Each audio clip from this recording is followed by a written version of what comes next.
Assalamualaikum warahmatullahi wabarakatuh. Selamat siang. Semoga selalu dalam keadaan sehat ya. Ini gambar cacing. Jadi mudah-mudahan nggak ada yang geli ya sama cacing, karena pada hari ini kita akan mengulas mengenai cacing ya. Maaf kalau ada yang agak bagaimana melihat cacing. Moga-moga bisa menahan ya, tidak banyak kuat lah ya. Baik, pada hari ini kita akan masuk ke materi mengenai metode vermicomposting ya. Jadi dengan judul seperti yang kita lihat bersama-sama, yaitu pemanfaatan potensi sampah organik dengan menggunakan metode vermicomposting. Nah, jadi sekedar informasi, ini ada kesalahan ya. Jadi ini konsumsi pupuk nasional tahun 2020. Nah, 2020. Untuk tahun 2020 sudah mencapai 7,9 juta ton. Berarti menurun. Kalau 2019 informasinya sekitar 9 sekian ton ya, 9 juta ton. Nah, di tahun 2020 ternyata terjadi penurunan sebanyak menjadi 7,9 juta ton. Nah, untuk pupuk anorganik merupakan andalan para petani kita ya, petani Indonesia. Jadi setelah disurvei sekitar 86,41% petani kita menggunakan pupuk anorganik dalam rangka meningkatkan kesuburan tanah ya. Memang subur ya tanahnya, namun justru bisa menurunkan kualitas dari tanah itu sendiri. Sedangkan untuk pupuk organik hanya 0,07% saja petani yang menggunakan. Padahal pupuk organik itu sifatnya adalah menyehatkan kembali tanah. Nah, pupuk organik apa saja sih keuntungannya? Keuntungannya yang pertama akan memperbaiki sifat fisik, sifat kimia dan sifat biologi tanah, serta dapat mengurangi pencemaran lingkungan. Namun, di samping ada keuntungan, tentunya ada kelemahan dari pupuk organik itu sendiri. Yang paling utama adalah karena prosesnya secara alami sehingga memerlukan waktu yang cukup lama. Pupuk organik ini akan bisa dihasilkan kurang lebih sekitar 8 minggu. Nah, dengan lamanya seperti ini, makanya dikatakan kurang efisien ya. Jadi kurang efisien untuk menggunakan pupuk organik. Berbeda dengan pupuk anorganik yang udah tinggal dipakai saja, tidak perlu menunggu waktu. Kita masuk ke pengertian dan jenis-jenis pupuk organik. Pupuk organik merupakan pupuk yang diolah dari sumber, baik itu sumber hewani maupun sumber nabati, baik sebagian ataupun keseluruhan ya. Bisa isinya itu berasal dari hewan atau kotoran hewan ya. Bisa juga campuran antara kotoran hewan dengan tumbuh-tumbuhan ya, atau keseluruhan seperti itu. Jenisnya ada 4 ya. Ada pupuk kandang, ada pupuk hijau, pupuk seresah, dan pupuk kompos. Nah, dilihat ya apa itu pupuk seresah. Nah, dicari nanti apa maksud pupuk seresah. Baik, kita fokus ke pupuk yang keempat, yaitu pupuk kompos. Nah, kompos atau composting itu merupakan salah satu metode pengolahan sampah ya, dimana metode ini sama seperti metode-metode yang lainnya bertujuan untuk mengurangi volume sampah atau merubah komposisi dan bentuk sampah menjadi produk yang bermanfaat. Nah, secara alamiah, pengomposan juga didefinisikan sebagai proses di mana bahan organik yang ada di dalam sampah tersebut mengalami penguraian secara biologis. Nah, jadi menggunakan mikroba-mikroba yang memanfaatkan bahan organik sebagai sumber energinya, seperti itu, ya. Untuk sampah organik ditambah dengan kotoran sapi, tentunya seperti yang di slide sebelumnya memerlukan sekitar waktu berapa? 8 minggu, ya.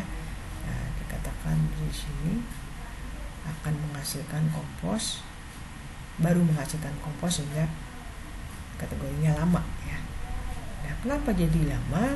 Karena ada kandungan selulosa yang ada di dalam tumbuhan yang tidak mampu didegradasi oleh mikroba pengompos, ya, mikroba pengompos. Nah, apa solusinya?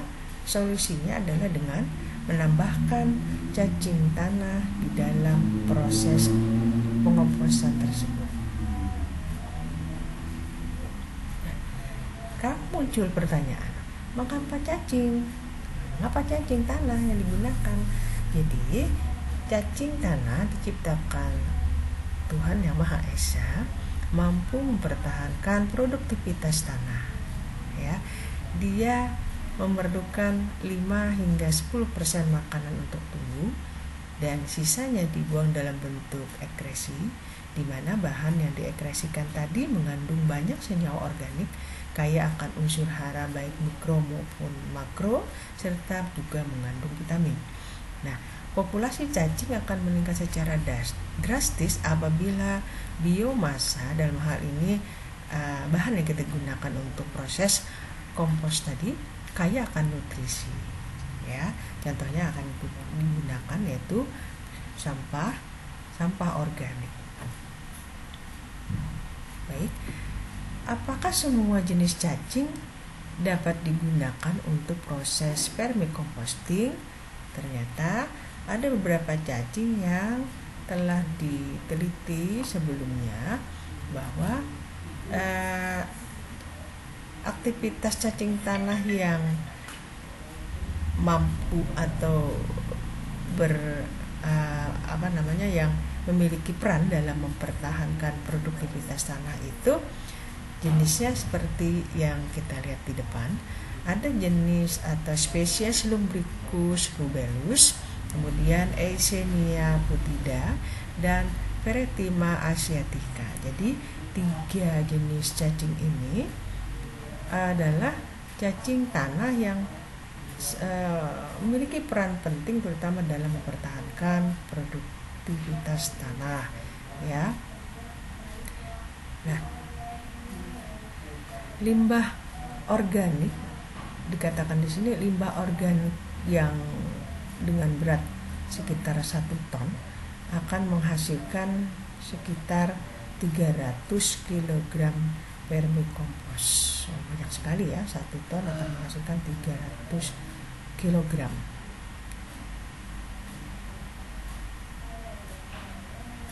Vermicomposting. Nah, kegiatan cacing tanah dengan cepat menurunkan biomasa dalam beberapa hari. Jadi kalau tanpa cacing tadi sekitar 8 hari. Nah, kalau dengan menggunakan cacing tanah, maka kecepatannya lebih cepat, ya, bisa cepat beberapa hari. Sehingga juga di dalam kegiatan vermicomposting ini tidak perlu dilakukan pembalikan bahan, ya, dan hampir tidak menimbulkan bau busuk. Nah, jadi ini adalah metode yang bersifat sederhana, efektif, dan yang jelas hemat energi, ya.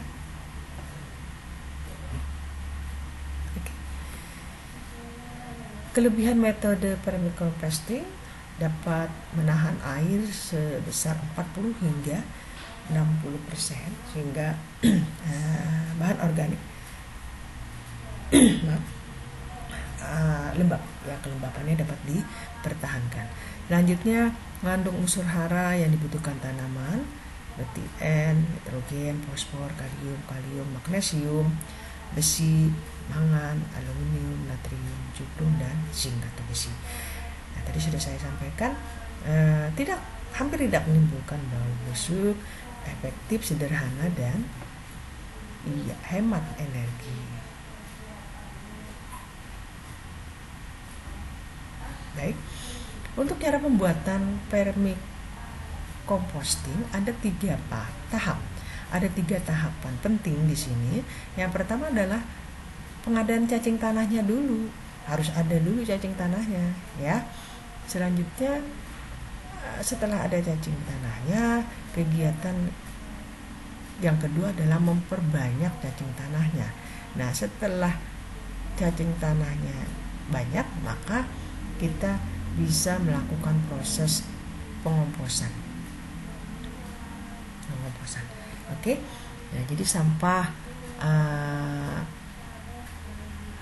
organik berupa rumput-rumputan, jerami padi, kemudian sampah daun atau sisa-sisa sayuran dikumpulkan dan lain-lain ya, dikumpulkan kemudian ditambah dengan kotoran ternak. Selanjutnya, 2 bahan ini yang akan digunakan dalam proses vermicomposting ini. Rumput-rumputan, jerami padi atau sampah organik dicacah halus, kemudian dicampur, lanjutnya disusun bergantian antara seperti gambar ini ya. Paling bawah dengan ketinggian 1 meter untuk sampah anorganik, dan lanjutnya disusun bergantian dengan kotoran ternak, sampah lagi kotoran ternak, sampah lagi kotoran ternak, ditutup dengan terpal ataupun dengan karung basah. Nah, ini masih boleh ya, kalau mau aduk juga diperkenankan untuk diaduk 3 hari sekali hingga 2 minggu. Nah, kompos akan siap digunakan sebagai media cacing ya. Nah, seperti itu. Ini adalah tahapan pertama, tahapan untuk menjadikan media cacing ya. Saya ingatkan kembali, jadi ada 3 tahap yang harus kita lewati dulu. Yang pertama adalah pengadaan cacing tanah. Jadi kita bisa mencari jenis cacing ini, ataupun katanya bisa diperjualbelikan ya, ada yang memperjualbelikan. Selanjutnya, tahapan kedua adalah kita memperbanyak cacing tanah itu sendiri. Caranya kita harus membuat dulu tempat kehidupannya. Jadi nanti pada tahap kedua tadi, kompos yang telah kita hasilkan untuk fermentasi substrat ini akan digunakan sebagai media cacing, media tumbuhnya cacing. Nah, composting sampah oleh cacing yang ketiga adalah proses pengomposan oleh cacing, pengomposan sampah oleh cacing. Kompos yang sudah jadi tadi dimasukkan ke dalam ember, kemudian masukkan cacing ke dalam media tersebut, seperti itu ya, sesederhana itu, dan nanti akan dihasilkan vermikompos ya, kompos yang telah dirombak bahan organik oleh cacing tersebut, seperti itu ya. Nah, coba dilihat di sini seperti telah disampaikan di slide sebelumnya, tidak perlu ada membolak-balik sampah. Jadi cukup sampah itu dikasih cacing ya. Nah, seperti itu, sederhana sekali. Jadi model pengomposan ini dapat dilakukan di wilayah pemukiman yang padat ya. Anggaplah misalnya satu tempat itu tidak memungkinkan kita memerlukan tempat yang besar dalam hal pengomposan. Nah, di wilayah padat dapat menggunakan kotak kayu ukuran kecil ya, dan bisa ditempatkan di pojok-pojok atau di pekarangan ataupun di teras rumah. Seperti itu. Ini ada penelitian ya, ada penelitian yang dilakukan oleh Prasetyo dan Putra pada tahun 2012 dengan judul Produksi Pupuk Organik Kascing, disingkat ya, kascing, bekas cacing dari limbah peternakan dan limbah pasar berbantuan cacing Lumbricus rubellus. Jadi dia fokus ke cacing spesies Lumbricus rubellus. Adapun tujuan penelitian yang disampaikan oleh Prasetyo dan Putra, yang pertama adalah mengetahui pengaruh perbandingan kotoran ternak terhadap pertumbuhan cacing, dan yang kedua adalah mengetahui pengaruh perbandingan kotoran ternak dan limbah pasar terhadap pertumbuhan cacing. Nah, ini tahapan-tahapan yang dilakukan dalam penelitian ini setelah menyiapkan media kotoran. Dalam hal ini dia menggunakan kotoran sapi sebanyak 3 kg. Lanjutnya memasukkan media kotoran sapi tadi pada wadah yang berukuran 30 x 30 x 10 cm. Lanjutnya dilakukan penambahan cacing Lumbricus rubellus ya dengan variasi 100, 200, 300, 400 dan 500 gram. Dilakukan pengayakan dan penimbangan berat cacing setiap 3 hari. Nah, seperti itu. Kemudian penambahan limbah pasar dengan berat 50, 100, 150, 200, 300 gram. Dilakukan pengayakan dan penimbangan berat cacing setiap 3 hari.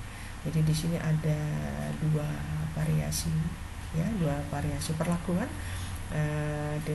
cacingnya dengan menambahkan cacing pada kotoran sapi, dan perlakuan penambahan kotoran sapi, cacing dan limbah pasar seperti itu.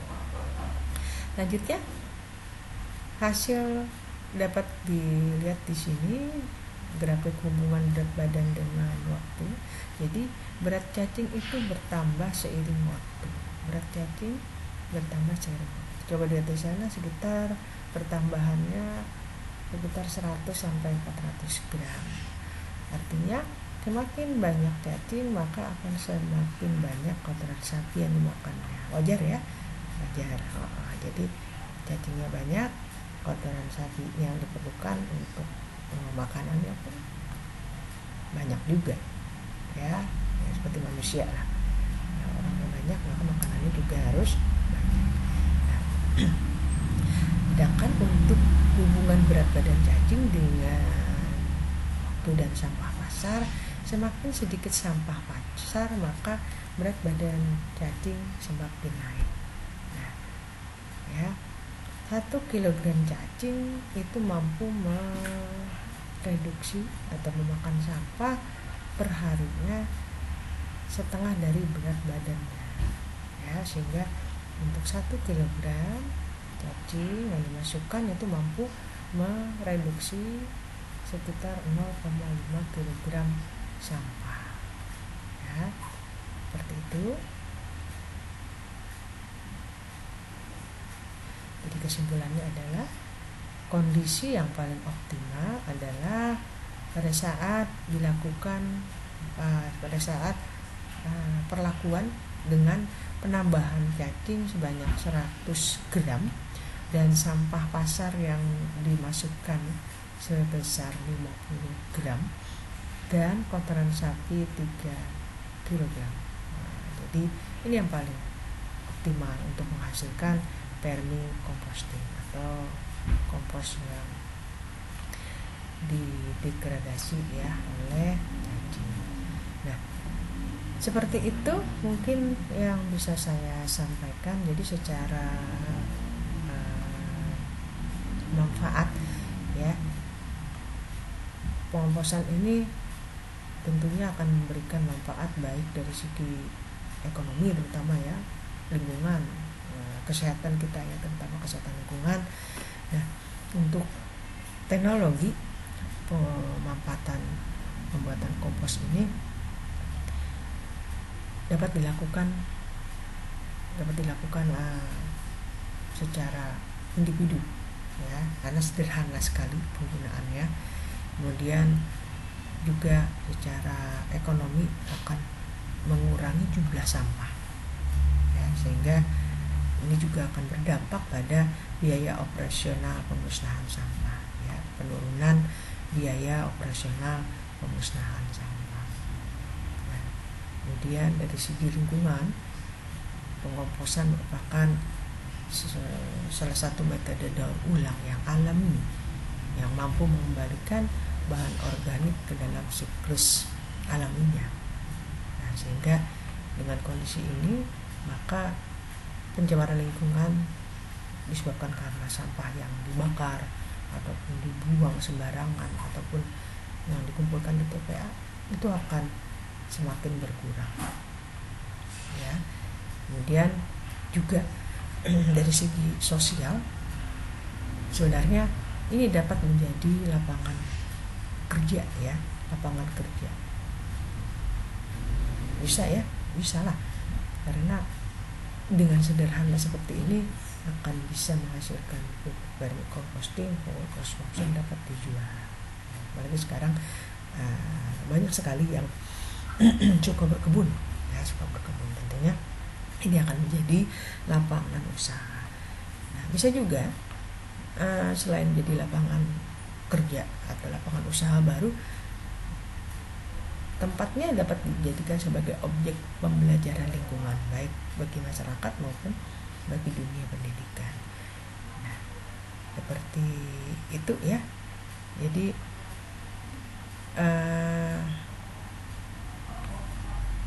kualitas, kalau kita berbicara kualitas ya, vermicomposting ini akan dikatakan berkualitas ditandai dengan warna hitam kecoklatan hingga hitam, tidak berbau, bertekstur lemah dan matang. Nanti ada prakteknya mungkin ya untuk aplikasi vermicomposting ini. Demikian yang dapat saya sampaikan. Mohon maaf kalau ada kekurangan. Nanti akan saya share ya mengenai bagaimana composting dan vermicomposting ini. Baik, kita bisa diskusi kalau ada yang mau ditanyakan. Jangan lupa untuk selalu menjaga kesehatan ya, protokol kesehatan jangan dilepas ya, lalu gunakan masker kalau keluar dari rumah. Kita jaga kesehatan.